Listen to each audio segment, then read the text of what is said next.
FCA Club. FCA Club will meet every Tuesday morning at 6:45 a.m. Please come join us for fun games, donuts, and muffins, and a special message led by some of our very own high school students. If you have any questions, please go to Mrs. Hauser's at room 120. We hope to see you there. FCGH Spiritwear. Show your FCGH Spiritwear. Don't forget to order your FCGH Spiritwear. Print an order form from the FCGH PTO Facebook page. Check your email, parents, for info order form, or pick up an order form from the main office. Orders will be accepted by the end of Friday, September 14th. Washington, D.C. Trip Fundraiser. The Fall Washington, D.C. Trip Fundraiser has begun. Anyone that is already registered for the trip can see Mrs. Davis at room 107. If you are interested in selling crew car wash tickets to raise money for your D.C. trip. Falcon Volleyball. The Falcon Volleyball team hosted Riverside last night. The 7th grade team won, defeating the Gold Eagles 2-1. That brings their record to 8-0 on the season. The 8th graders played a tough match but came up short. Both teams traveled to Mount Vernon on Tuesday. FCJH will be offering English tutoring on Monday and Wednesday mornings from 7 a.m. until 7:25 a.m. Miss Mahaney or Miss Carissa will meet you in the cafeteria at 7 a.m. If you are interested, no need to sign up, just come in if you need extra support in English. Campus Life Club. Join us Thursday morning for the official Campus Life kickoff. Wear your favorite team spirit wear as we play games, hang out, and enjoy donuts. Sport your favorite Falcon wear. Club, college gear, or professional sports team jersey. See you Thursday morning at 6:40. See Miss Sturgis, Miss Richter, Mr. Barnard, Mr. Loomis, or Mrs. Ryan for details.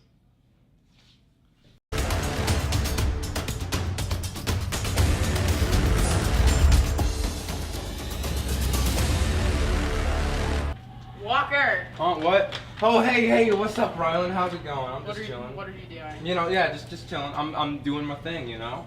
Your thing. Do you mean nothing? No. What are you talking about? Well, then what are you doing? Oh, well, nothing really. I'm sorry. You know what, Walker? You know what? I'm sick and tired of you just sitting around doing nothing, okay? Well, I'm sorry, but there's nothing interesting on the announcements nowadays. I mean, all it is just the same thing every single week, 2 days. You know something interesting? The moon landing being faked, but the CIA has done a good job of covering that up.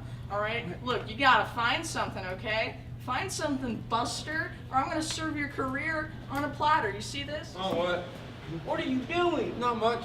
I'm working on my story. That's what Rylan told me. Yeah. Eyes closed? Yeah. Here, I'm gonna go do it right now. I'll see you around.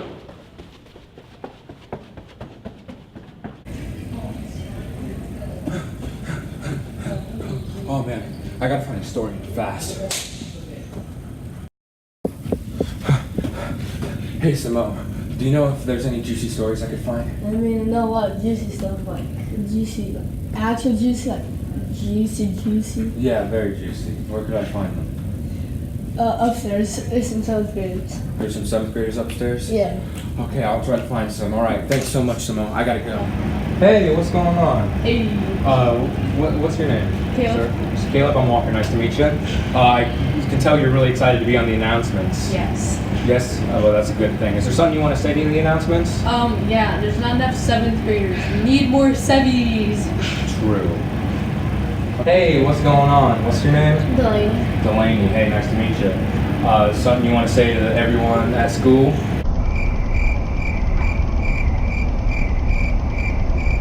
Hi. Okay, that's fine enough for me. Okay, now Hey, what's up, Saran? How's it going, buddy? What's new with you? Nothing much. Well, hey, you're gonna be on the announcements. You excited for that? I guess. What are your thoughts on 7th graders on the announcements? There's not enough of them. That is true. There is not enough. But do you think we should change that? Yeah. Are you happy that I, myself, Walker, the only person in the entire team that thinks this, has people like you? Yeah, you're great. Okay. Well, thank you guys so much for being on the announcements with me today. I hope it was a pleasure to all of you. Yep. Yeah.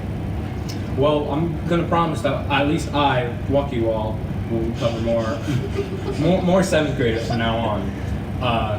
But I want you all to do me a favor. You know what that is? Yes. What?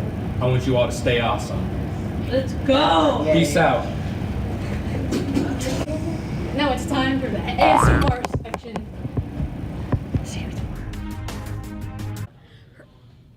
Hurricane Florence continues to grow in strength. Evacuation is underway in the mid-Atlantic as the powerful Category 4 storm takes aim for late next week on the South and North Carolina shores. As you've probably heard, Mac Miller, the rapper, died at the age of 26 to an apparent drug overdose. Police search home of couple who raised $400,000 for a man and then spent it on themselves. How selfish of them. That is against the law, and they could be prosecuted for $500,000. $400,000 of that $500,000 would be going back to the man.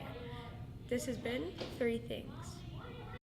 Hi, we're here with Aaron Hughes. Aaron, how do you think the people who served in 9/11? Just like say thank you because like they were heroes that sacrificed themselves for it. Hi, we're here with Peyton Danvers. Peyton, how do you think the people who served in 9/11? Just say thank you. What they did was brave. It helped a lot of people, saved a lot of lives. Hi, we're here with Miss Feeney. Miss Feeney, what were you doing on the day of 9/11? 9/11, I was a junior in high school. I still remember that day like it was yesterday. I was sitting in U.S. history class at the time, and we were actually doing a unit on terrorism. And the principal came over the intercom and said, would all teachers please check your computers and turn on the TVs. And at the time we had little box TVs in the corner of the room. So the teacher turned on the TV, and the first plane had already hit the first tower. And we actually thought it was part of the terrorism unit that he was teaching on, that it was part of it to kind of, I guess, as a scare tactic, what can happen with terrorism. And then it became very real that this was actually happening, it was live, and the mood quickly changed, and as a class we saw the second plane hit. And at that time, I just remember everybody going to the halls, there was a lot of crying, parents came and got their kids from school early, and after school, I lived in a very New Powell, which is a small town. Everybody went to the gas station, which sounds crazy. I waited in line for probably an hour to get gas, and I remember we went to the grocery store that night and got all the essentials because we didn't know if we were going to war or what was going to happen, but it changed that day and how we live forever. How can you thank the people who served? I get that's a hard, well, thank you for serving, but the main thing that I think about is there's always light at the end of the tunnel of darkness, and that was a very dark and scary day, but I honestly think we're a better nation, unfortunately, because it happened. I know a lot of people lost their lives, but security's better, just the attitude of America and the camaraderie, I think that's come from it, so. All right, thank you. Thanks. Hi, we're here with Mr. Frawley. Hi, Matt. Mr. Frawley, what were you doing on the day of 9/11? I was a freshman at Tipton High School. During that time, we were taking our I-Step, so we used to take the I-Step during the fall. And I can remember my teachers kind of walking in and out of my classroom, and it was really weird until they finally came over the PA and told us what was happening. How can you thank the people who served? I think that 9/11 has kind of turned into a day of service, so serving your community, helping others who need a little bit of help. My father is a police officer, and so I kind of see firsthand what happens. So it's nice to go out and give back to your community. Okay, thank you. Thank you.